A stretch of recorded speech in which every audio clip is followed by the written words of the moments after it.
महाराष्ट्र एक मराठी मनाचा स्वाभिमान, एक अभिमानाचं राज्य. इथे प्रत्येक कणात संघर्षाची, प्रेमाची आणि जिद्दीची गोष्ट आहे. 1 मे 1960ला स्वतंत्र महाराष्ट्र राज्याची निर्मिती झाली आणि तिथून पुढच्या काही महिन्यातच इथल्या माणसांच्या प्रश्नांसाठी आवाज उठवणारं साप्ताहिक मार्मिक सुरू झालं. आणि पुढे साप्ताहिकातला हाच आवाज महाराष्ट्राच्या राजकारणाच्या पटलावर येऊन पोहोचला. 19 जून 1966 रोजी शिवसेनेची स्थापना झाली आणि बाळासाहेब ठाकरेंनी मराठी अस्मितेचं नवं पर्व सुरू केलं. मुंबईसाठी, मराठीसाठी, महाराष्ट्रासाठी. जमलेल्या माझ्या तमाम हिंदू बांधवांनो, भगिनींनो आणि मातांनो, मध्ये अनेक वर्षांचा काळ गेला, तशी वेळ बदलली. महाराष्ट्राचं नेतृत्व एका वेगळ्या दिशेने जायला लागलं आणि त्याच वेळी बाळासाहेबांच्या कुटुंबातील एक दमदार आवाज उभा राहिला. राज ठाकरे. ठाकरे कुटुंबात जन्मल्यामुळे लहानपणापासूनच राज ठाकरे यांना बाळासाहेब ठाकरे यांच्याकडून राजकारणाचे धडे मिळाले. ते अजूनही बाळासाहेब ठाकरे यांना आपले दैवत्व मानतात. आपली राजकीय कारकीर्द त्यांनी शिवसेनेतच सुरू केली. शिवसेनेला तरुणांचा बळकट पाठिंबा मिळवण्यात राज ठाकरे यांचा वाटा महत्त्वाचा समजला जातो. बाळासाहेब ठाकरे यांच्यानंतर शिवसेनेची सूत्र कोण वाहणार यावर एकेकाळी राज ठाकरे यांच्याकडे बोट दाखवले जायचे, पण प्रत्यक्ष तसं घडलं नाही. राज ठाकरे एक नावलौकिक नेता, ज्या नेतृत्वाने मराठी माणसाच्या अस्मितेला आणि महाराष्ट्राच्या प्रगतीला समर्पित राहणं निवडलं. 9 मार्च 2006 साल महाराष्ट्राच्या राजकारणात एका नवीन पक्षाच्या प्रवासाची सुरुवात झाली.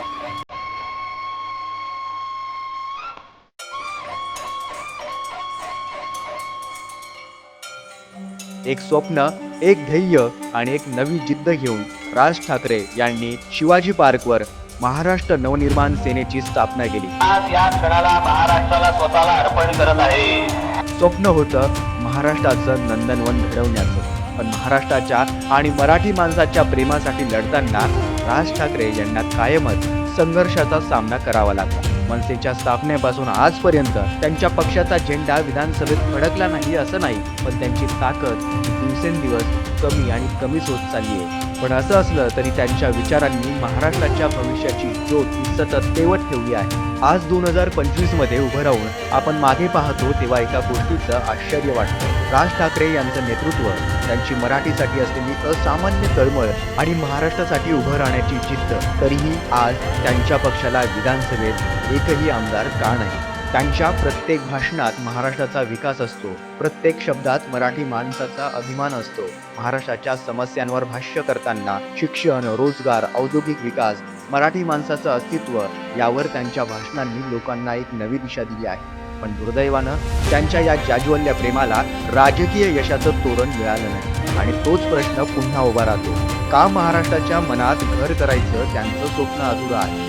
एकीकडे असे अनेक प्रश्न उभे होत असले तरी राज ठाकरे थांबले नाही आणि कधी थांबणार नाहीत असंच दिसतं. कारण त्यांनी कधीही महाराष्ट्राच्या विरोधात शब्द उच्चारला नाही, कधीही मराठी माणसाचा अभिमान कमी होऊ दिला नाही. महाराष्ट्राच्या भूमीवर उभा राहून त्यांनी नेहमी मराठीचा झेंडा उंचावला आहे. कारण आजही ते लढत आहे तुमच्यासाठी, महाराष्ट्रासाठी. बरेचदा राज ठाकरे ही फक्त राजकीय व्यक्ती नाही, तर तो एक विचार आहे. तो विचार आहे महाराष्ट्राच्या उत्कर्षाचा, तो विचार आहे मराठी अस्मितेचा, असंच म्हणावं वाटतं. राज ठाकरे यांचे शब्द खरेच विचार करायला लावणारे असतात. महाराष्ट्राचं स्वप्न मोठं आहे, पण त्यासाठी प्रत्येक मराठी माणसाला जागृत व्हायला हवं. त्यांनी दाखवलेल्या मार्गावरून अनेकांनी मराठीचा अभिमान बाळगला. त्यांची धगधगती भाषणं, उत्तम कला आणि महाराष्ट्राच्या सांस्कृतिक वारशावरचं त्यांचं प्रेम, हे सगळं आपण विसरू शकतो का? महाराष्ट्रासाठी धडपडणारं मन, मराठी तरुणांसाठी झटणारं व्यक्तिमत्व आणि महाराष्ट्राला अभिमानानं उभं ठेवण्याचं स्वप्न हे फक्त राज ठाकरेच करू शकतात. आणि त्यांनी मराठी अस्मितेसाठी केलेली लढाई आपण विसरू शकतो का? खरं तर राज ठाकरे नाव घेताच डोळ्यासमोर येतो एक जाज्वल्य मराठी प्रेमी, ज्या व्यक्तीने मराठी भाषा, मराठी माणूस आणि महाराष्ट्राच्या अस्मितेसाठी आपल्या जीवनाचं एकच ध्येय ठरवलं. महाराष्ट्राचं भवितव्य बदलायचं, मराठी भाषेला पुन्हा सिंहासनावर बसवायचं. पण एवढं करत असताना एक कटू सत्य ते राहतच. ज्या व्यक्तीने महाराष्ट्राला नवीन स्वप्न दाखवली, ज्या व्यक्तीने प्रत्येक भाषणातून महाराष्ट्राचं प्रेम जपलं, त्याचीच राजकीय वाट इतकी खडतर का? राज ठाकरे यांचं प्रत्येक भाषण म्हणजे महाराष्ट्राच्या विकासाचं रोमहर्षक स्वप्न. त्यांच्या भाषणातून नेहमीच एक गोष्ट ठळक दिसते: मी महाराष्ट्रासाठी लढतोय आणि लढत राहीन. महाराष्ट्राच्या राजकारणाने त्यांना कधीच पूर्णपणे स्वीकारलं नाही, पण त्यांनी महाराष्ट्राला कधीही सोडलं नाही. कारण राजकारणाचं काम समाजाला दिशा देण्याचं आहे. जो समाजाला दिशा दाखवतो, पुढे नेतो, तो नेता. असे म्हणवणारे राज ठाकरे हे फक्त एक नेते नाहीत, ते एक विचार आहेत. मराठी भाषेचा, मराठी संस्कृतीचा आणि महाराष्ट्राच्या अस्मितेचा. आज महाराष्ट्राला गरज आहे त्यांच्या धाडसी विचारांची, त्यांच्या तेजस्वी नेतृत्वाची. पण कदाचित त्यासाठी त्यांना त्यांच्या इतक्याच प्रामाणिक कार्यकर्त्यांची सोबत मिळणे गरजेचे आहे, जी संधी साधू नसतील, जी कायम मराठी अस्मिता आणि महाराष्ट्रासाठी लढणारी असली पाहिजे. कारण आज पक्षाची जी काही अवस्था झाली आहे, त्याला ते सुद्धा एक महत्त्वाचं कारण म्हणावं लागेल. पण असं असलं तरी राज ठाकरे हे आजगायत महाराष्ट्रातील सर्वात लोकप्रिय नेतृत्व आहे. त्यांच्या सभेला जमणारी गर्दी व इंटरनेटवर त्यांना सर्च करणारा सर्वात मोठा वर्ग त्यांचाच चाहता आहे. कारण राज ठाकरे यांचा विषय का